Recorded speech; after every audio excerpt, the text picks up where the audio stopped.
In the year 2025, humanity consumed over 10 billion liters of a liquid that was never supposed to exist. It was born in a laboratory, perfected in a war-ravaged factory, and sold to the world as the fuel of champions. But the truth is far more disturbing than any marketing campaign could ever admit. The most popular energy drink on the planet was not invented by a chemist in a European lab, nor by a pharmaceutical giant in America. It was born in the back alleys of Bangkok, brewed as a cheap tonic for exhausted truck drivers, and discovered by a toothpaste salesman who was dying of jet lag. That salesman would take this muddy, medicinal syrup, pour it into a sleek silver can, and build an empire worth more than the gross domestic product of most nations. But beneath the wings, the bull, and the lightning bolt lies a story of war, exploitation, medical deception, and a chemical cocktail so potent that it has killed dozens of people and sent thousands more to the emergency room. This is the history of energy drinks. And it is not what you think. Long before anyone cracked open a can of neon-colored liquid, the human race was already hunting for ways to stay awake. In the jungles of the Amazon, indigenous hunters chewed coca leaves for endurance, a practice that would eventually give the world its most notorious stimulant. In the forests of West Africa, cola nuts were traded as currency and consumed for their bitter, electrifying jolt. And in the highlands of Ethiopia, coffee beans were first roasted and brewed by those who needed to stay alert through the night. But these were natural, slow-burning fuels. The modern energy drink would require something far more aggressive. It would require a world so exhausted, so overworked, and so desperate for productivity that it would willingly swallow a chemical cocktail it barely understood. That world was not born in a boardroom. It was born in the ashes of war, and it would be rebuilt by men who refused to sleep. In 1962, in the bombed-out industrial corridors of post-war Japan, a pharmaceutical company called Taisho released something that had never existed before, a small, brown bottle of liquid vitamins and caffeine marketed specifically to keep factory workers awake. They called it Lipovitan D. It was not a soda. It was not a medicine. It was a weapon against sleep itself. Japan was rebuilding at a fever pitch, and the men who drove its economic miracle were working 16-hour days, sleeping on factory floors, and collapsing from exhaustion in record numbers. Lipovitan D promised them something no amount of coffee could deliver, sustained, artificial alertness that cut through the fog of fatigue like a blade. The formula was crude, bitter, and unmistakably medicinal, but it worked. And within a decade, it had spawned an entire industry of copycats across Asia. But the real revolution was not happening in Tokyo. It was happening in the sweltering markets of Bangkok, where a self-taught pharmacist was experimenting with something far more potent. His name was Chaleo Yuvithia, and he was not a scientist. He was a pharmacist in Thailand who noticed something simple but profound. The men who drove trucks through the night, the dockworkers who loaded ships until dawn, and the farmers who worked under the brutal sun all needed something stronger than tea. In 1976, he mixed caffeine, taurine, sugar, and B vitamins into a cheap, syrupy tonic and sold it in small glass bottles. He called it Krating Daeng. It tasted like medicine. It looked like cough syrup.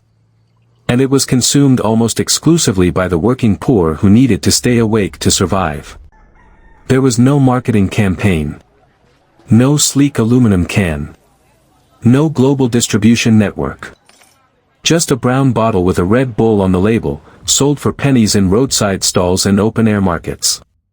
And it might have stayed there forever, a forgotten curiosity in the backwaters of Southeast Asia, if a tired Austrian businessman had not walked into a Bangkok pharmacy with a pounding headache and a desperate need to keep his eyes open. Dietrich Mateschitz was a toothpaste salesman. He was 40 years old, exhausted, and suffering from jet lag so severe he could barely function during his business trips to Asia. A local pharmacist handed him a bottle of Krating Daeng, and Mateschitz drank it. The effect was immediate and overwhelming. He did not just feel awake. He felt transformed. And in that moment, he saw something that no one else had seen, not a medicine for the poor, but a luxury product for the wealthy West. He tracked down Chaleo Yuvithia and proposed a partnership. Chaleo would supply the formula. Mateschitz would supply the mythology. He took the Thai tonic, carbonated it, poured it into a tall, slim can of metallic blue and silver, and named it Red Bull. But the real genius was not the chemistry. It was the marketing. Mateschitz did not sell an energy drink. He sold a lifestyle of extreme risk, impossible stunts, and superhuman endurance. And the world bought it without ever asking what was actually inside the can. By the mid-1990s, Red Bull had conquered Europe. But America was a different beast entirely. In 2002, a company called Hansen Natural launched a drink called Monster, packaged in a can so aggressively designed it looked like a weapon from a science fiction film. It was followed by Rockstar, by 5-Hour Energy in tiny bottles that promised 5 hours of uninterrupted focus, and by dozens of imitators who realized something crucial: the American market did not want health. It wanted power. The energy drink industry exploded into a multi-billion-dollar empire, fueled by marketing campaigns that targeted the most vulnerable and exhausted demographics. Extreme athletes were paid millions to jump from the edge of space. Professional gamers were sponsored to stream for 40 hours straight without sleep. Soldiers in combat zones were given cases of energy drink instead of proper rest. And teenagers began consuming caffeine in doses that would have hospitalized a full-grown adult. No one questioned it. Because by then, the world had already accepted that productivity was worth any price. But the price was real, and it was being paid in emergency rooms across the country. In 2011, a 16-year-old boy died of cardiac arrest after drinking 2 Monster energy drinks in 24 hours. His autopsy revealed a heart so damaged it looked like that of a middle-aged man who had spent decades smoking.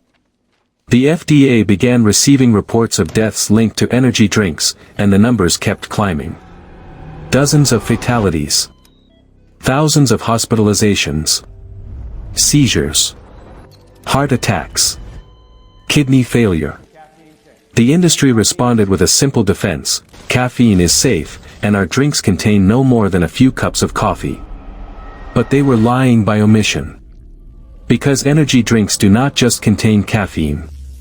They contain taurine, guarana, ginseng, and sugar in concentrations so extreme that they force the heart to beat faster, the blood pressure to spike, and the adrenal glands to flood the body with stress hormones. In 2012, the American Academy of Pediatrics issued a stark warning: energy drinks should never be consumed by children or adolescents. The industry ignored them. And the sales continued to climb.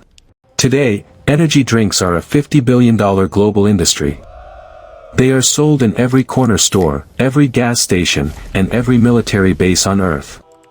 They have become the unofficial fuel of the modern world, consumed by students who have not slept, by workers who cannot rest, and by a civilization that has convinced itself that exhaustion is a weakness to be medicated rather than a signal to be heard. But the history of energy drinks is not really a story about caffeine or taurine or clever marketing.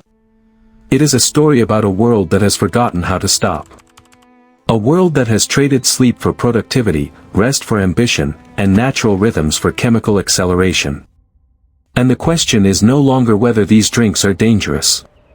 The question is whether we can afford to keep pretending that we need them to survive.